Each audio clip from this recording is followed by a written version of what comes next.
인적이 드문 산에서 이동하던 중 기다란 흰색 털로 온몸이 둘러싸여 있는 괴 생명체가 눈앞에 나타난다면 어떻게 하시겠습니까?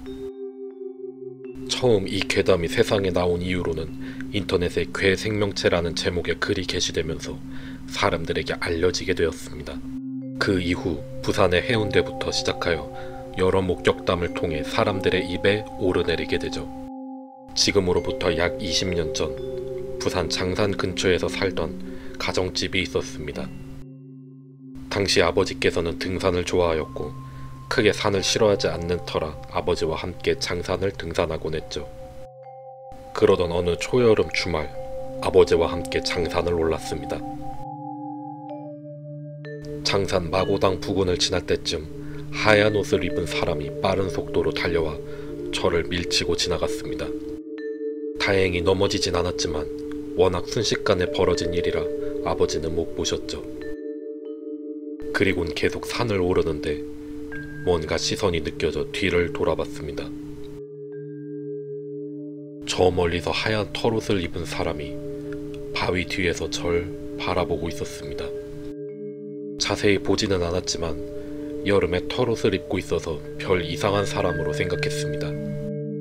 그런데 그 사람이 바위에서 다가오는데 실루엣이 아까 밀치고 간 사람 같은 느낌이 들었고 오싹해졌습니다.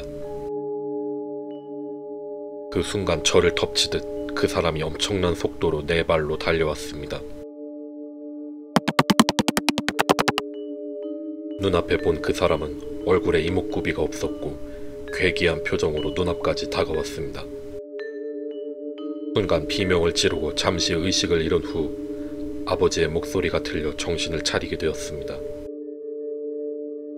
아버지는 앞서 가시느라 못 보신 듯 했지만 아직도 흰색 털과 괴기한 표정은 잊을 수가 없습니다.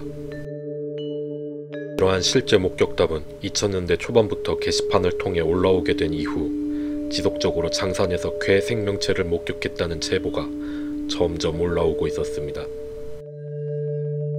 그중 학교 뒷산에서도 충격적인 목격담이 있었습니다. 당시 부산시 북구에 있는 국민학교에 다녔으며 뒤에는 큰 산이 있었습니다. 4학년 2학기가 되던 어느 날이었습니다. 아침부터 안개비가 내려 쌀쌀했던 아침, 조회 시간에 준비물이었던 철가루를 두고 온 것을 깨달았습니다. 시계를 보니 수업 시간까지는 시간이 남아서 교문 바로 옆에 있는 매점으로 우산도 쓰지 않고 텅 빈 운동장을 가로질러 뛰어갔습니다.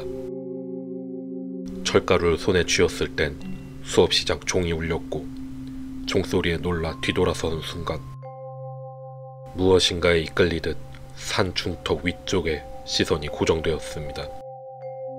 처음에는 흰 옷을 입은 사람이 산을 오른다고 생각했습니다. 사람이 어떻게 저렇게 빨리 산을 오를 수 있나 싶을 정도로 엄청난 속도로 산을 오르고 있었죠. 더욱 이상한 것은 비구름과 안개가 서려있는 시야 속에 그 흰옷을 입은 물체는 매우 선명했습니다. 머릿속으로는 수업이 시작됐으니 빨리 들어가야 된다고 생각이 들었지만 몸이 움직여지지 않았습니다. 멍하니 쳐다보는데 자세히 보니 흰 물체는 두 발로 오르는 것이 아니었습니다. 그것은 머리끝부터 발끝까지 하얀색이었는데 옷이 아니라 흰색 털들을 휘날리며 네 발로 산을 오르고 있었습니다. 사람으로서 불가능한 자세라고 생각이 드는 순간 나도 모르게 멍하니 뒷산 쪽으로 걸어갔던 것 같습니다. 그 이후 선생님과 친구들의 찾는 소리에 정신을 차리고 교실로 들어가게 되었습니다. 그렇게 미스테리했던 어린 시절 추억이 최근 장산범이라는 명칭으로 많은 목격담들을 보게 되었고 어린 시절 제가 봤던 그 형체와 너무나도 흡사한 모습을 묘사한 이야기들 뿐이었죠. 이러한 장산범에 대한 목격담은 괴기스러운 웃음소리와 백발의 긴 털, 안광이 나는 빛나는 눈, 앞발은 매우 길며 뒷발은 곰발처럼 두툼하여 호랑이와 비슷하다는 구체적인 제보를 통해 장산범이라는 명칭이 생겨났고 이 괴담을 더욱 실감나게 만들어 주었습니다. 묘사된 모습들을 보았을 때 언뜻 우리나라의 사자탈이 생각날 수도 있는데요.